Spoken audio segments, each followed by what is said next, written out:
Because of love's kindness, he gives Friday, the biggest day of the week ahead, by declaring a day of fasting and reconciliation. A day of clearing things out of our lives and hearts that would prevent the compassion of hundreds of others from reaching us. As a result, we know from the son of the party's prophets, who is rarely found, that we should fast on Mondays and Thursdays if at all possible, and from the prophets and the Lani, who are also rarely found, that on these days deeds are offered to Allah, and unfortunately He forgives and accepts them, with the exception of 2 individuals who are so hostile to one another that they avoid speaking to one another. And after a love, only a few witnesses are aware of how they were forced to part ways with these 2 until they could make amends. Meaning by itself won't examine their actions until they make amends with one another. How can we close down from Thursday to Friday and just relax on the grass? And according to the prophets of Allah Hani, the Sultan, people become careless during this month. And the most important thing to do is get ready for them alone. You know, it's common to hear people refer to Ramadan as a training camp. In reality, Shaban serves as their training camp. The Prophet Oliver Hardy, who was grave, however, stated that something very unique occurs in the middle of summer, and that it is a result of Allah's mercy. We are aware of the person who is not pardoned during Ramadan, and how miserable that person must be, as it is impossible to overlook Allah's pardon and mercy during the month of mercy, during the month of reconciliation. In a month when the gates of heaven are flung open, the gates of hellfire are closed, the say are pure, and the devils are shackled away, how could you not be forgiven? How could you be blind to the mercy of what's available to you if you lose your hand? Because it is extremely simple and near to you during that month, but it is also in the midst of a discussion concerning Allah's prophets. Hani rarely says that in the middle of the night. We're talking about Sunday night, the 15th night of Shaban, and how he recently lost a lot of his creations for the young Zero leader.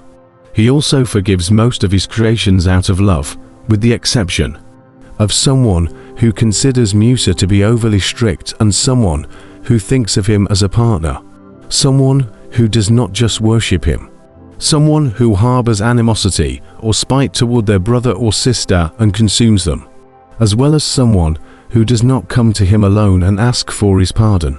I'm going to speak about these 2 because, as far as we know, the relationship between spirit and what is to be concerned with primarily involves your relationship with a loss of what's right and your desire for His forgiveness. You look to Him alone for it. You alone honor Him, you worship Him. You go looking for Him by yourself. He is a mere reflection of His surroundings.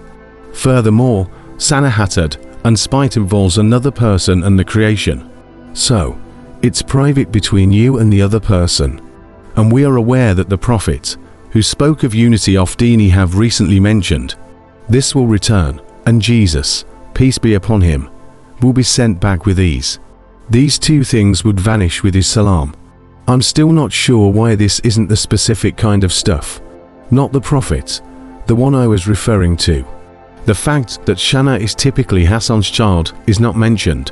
It is a product of envy, and is a sign that someone has been overcome by hatred and envy. So much so that they are only able to perceive that individual's success or failure. Thus, you discover that Emmanuel Joseph makes reference to 3 statements. The initial sign of it is that you detest seeing them succeed. You enjoy watching them suffer harm.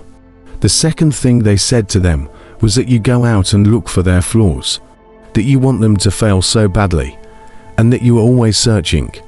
Please allow me to locate the point of failure. The third is that I can only choose him or myself. Although it may sound overly dramatic, some of us experience this in our relationships with our family. If the prophets of Law Haram Islam are stating that your deeds are not presented to a love for boycotting your brother, how then do our relationships with family members work? How about if people boycotted some halal and their moms? I'm having trouble even thinking about it.